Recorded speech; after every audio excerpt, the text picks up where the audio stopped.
Praise the Lord. Greetings to you all in the name of our Lord and Savior Jesus Christ. Today's Bible verse, Isaiah chapter 43 verse 19. Watch for the new thing I am going to do. ಏಷಾಯನ ಪ್ರವಾದನೆ ಗ್ರಂಥ 43ನೇ ಅಧ್ಯಾಯ 19ನೇ ವಚನ. ಇಗೋ ಹೊಸ ಕಾರ್ಯವನ್ನು ಮಾಡುವೆನು.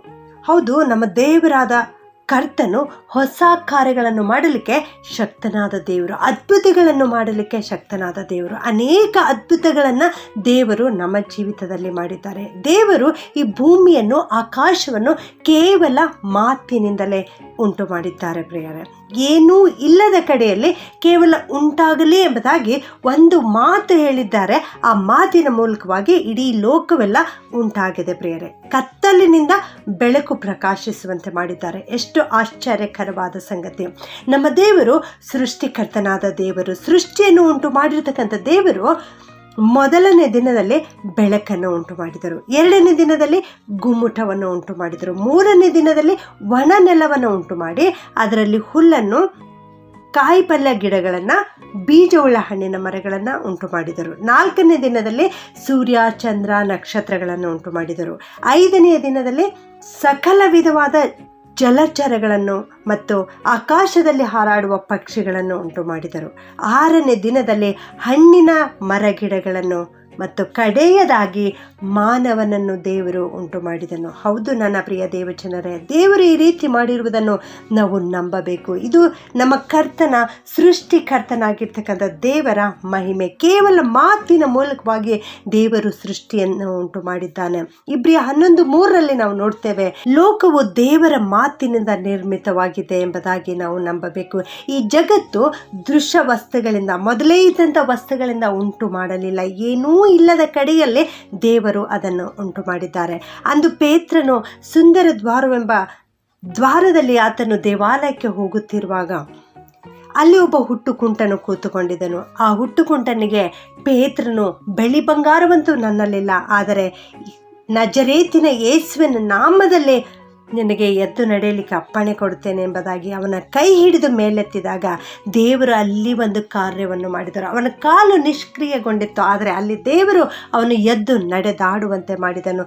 ಅವನ ಕೈ ಕಾಲುಗಳಿಗೆ ಬಲ ಬರುವಂತೆ ದೇವರು ಮಾಡಿದನು. ಹೌದು ನನ್ನ ಪ್ರಿಯ ದೇವಜನರೇ, ಸೃಷ್ಟಿಕರ್ತನಾದ ದೇವರು ಇಂದು ನಿನ್ನ ಜೀವಿತದಲ್ಲಿಯೂ ಕೂಡ ಅದ್ಭುತವನ್ನು ಮಾಡಲಿಕ್ಕಿದ್ದಾನೆ. ನಿನ್ನೆ ಇವತ್ತು ಎಂದೆಂದಿಗೂ ಏಕ ರೀತಿಯಾಗಿರುವ ದೇವರು, ಮಾರ್ಪಡದಂಥ ದೇವರು ನಮ್ಮ ದೇವರಾಗಿದ್ದಾರೆ. ರೋಮ 4:17 ನಾವು ನೋಡ್ತೇವೆ, ಇಲ್ಲದನ್ನು ಇರುವುದಾಗಿ ಕರೆಯುವನಾಗಿದ್ದಾನೆ ಎಂಬುದಾಗಿ ಅಬ್ರಹಾಮನು ದೇವರನ್ನು ನಂಬಿದನು ಎಂಬುದಾಗಿ ನಾವು ಕೂಡ ಇವತ್ತು ಇದನ್ನು ನಂಬಬೇಕಾಗಿದೆ. ನಮ್ಮ ಜೀವಿತದಲ್ಲಿ ಏನು ಇಲ್ಲವೋ ಅದನ್ನು ಮಾಡಲಿಕ್ಕೆ ದೇವರು ಶಕ್ತನು, ದೇವರು ನಂಬಿಗಸ್ತನು, ದೇವರು ಮಾತು ಕೊಟ್ಟು ನಡೆಸುವಾತನು ಎಂಬುದಾಗಿ ನಾವು ಆತನ ಕುರಿತು ನಂಬಬೇಕು. ದೇವರು ಇವತ್ತು ನಮ್ಮ ಜೀವಿತದಲ್ಲಿ ಹೇಳ್ತಾ ಇದ್ದಾರೆ, ಈಗೋ ಹೊಸ ಕಾರ್ಯವನ್ನು ಮಾಡುವೆನು ಎಂಬುದಾಗಿ. ಇಂದು ನಮ್ಮ ಜೀವಿತದಲ್ಲಿ ಏನು ಅವಶ್ಯವಾಗಿದೆ, ಏನು ಬೇಕಾಗಿದೆ?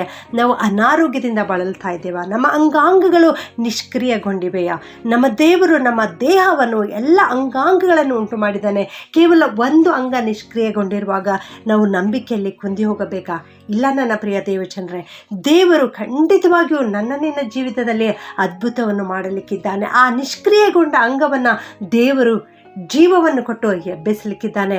ನಾವು ದೇವರನ್ನು ನಂಬಬೇಕು, ನಂಬಿಕೆಯಿಂದ ಕರ್ತನ ಪಾದದಲ್ಲಿ ಬರಬೇಕು. ದೇವರು ಹೇಳುತ್ತಿರುವುದು, ಈಗೋ ಹೊಸ ಕಾರ್ಯವನ್ನು ಮಾಡುವೆನು ಎಂಬುದಾಗಿ. ಇಂದು ನಿನ್ನ ಜೀವಿತದಲ್ಲಿ ಯಾವ ಹೊಸ ಕಾರ್ಯ ಬೇಕಾಗಿದೆ? ನಂಬಿಕೆಯಿಂದ ಕರ್ತನ ಪಾದದಲ್ಲಿ ಕುಳಿತುಕೊಂಡು ಪ್ರಾರ್ಥನೆ ಮಾಡು. ಮರಿಯಳ ಹಾಗೆ ಯೇಸುವಿನ ಪಾದವನ್ನು ನೀನು ಆರಿಸಿಕೋ, ಪ್ರಾರ್ಥನೆ ಮಾಡು. ಆಗ ನಿನ್ನ ಅರಣ್ಯದಂತಹ ಜೀವಿತದಲ್ಲಿ ದೇವರು ಮಾರ್ಗವನ್ನು ಏರ್ಪಡಿಸುತ್ತಾನೆ. ಅಡವಿಯಲ್ಲಿ ನದಿಗಳನ್ನು ಹರಿಸುವಂಥ ದೇವರು ಜೀವ ಜಲದ ಬುಗ್ಗೆಯನ್ನು ನಿನ್ನಲ್ಲಿ ಹರಿಸಲಿಕ್ಕಿದ್ದಾನೆ. ಪ್ರಾರ್ಥನೆ ಮಾಡಿಕೊಳ್ಳೋಣ. ಭೂಪರಲೋಕಗಳ ಒಡೆಯನಾಗಿರುವಂಥ ನಮ್ಮ ಪ್ರೀತಿಯ ಪರಲೋಕದ ತಂದೆಯೇ, ನಿನಗೆ ಸ್ತೋತ್ರಪ್ಪ. ಇಂದು ನೀವು ಕೊಟ್ಟಿರೋ ವಾಕ್ಯಕ್ಕೋಸ್ಕರ ವಂದಿಸ್ತೇನೆ ಸ್ವಾಮಿ. ಈಗೋ ಹೊಸ ಕಾರ್ಯವನ್ನು ಮಾಡುವೆನು ಎಂಬುದಾಗಿ ಹೇಳಿದ್ದೀರಿ ದೇವ, ನಿನಗೆ ಸ್ತೋತ್ರ ಸ್ವಾಮಿ. ಇಲ್ಲದನ್ನು ಇರುವುದಾಗಿ ಮಾಡುವಂಥ ದೇವರು ನೀವು ಸ್ವಾಮಿ.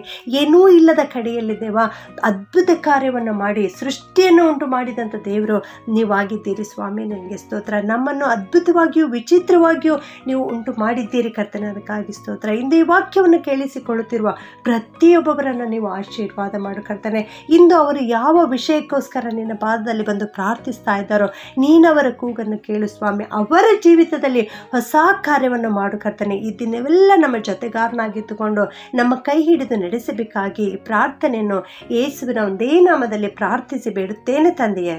ಆಮೆನ್.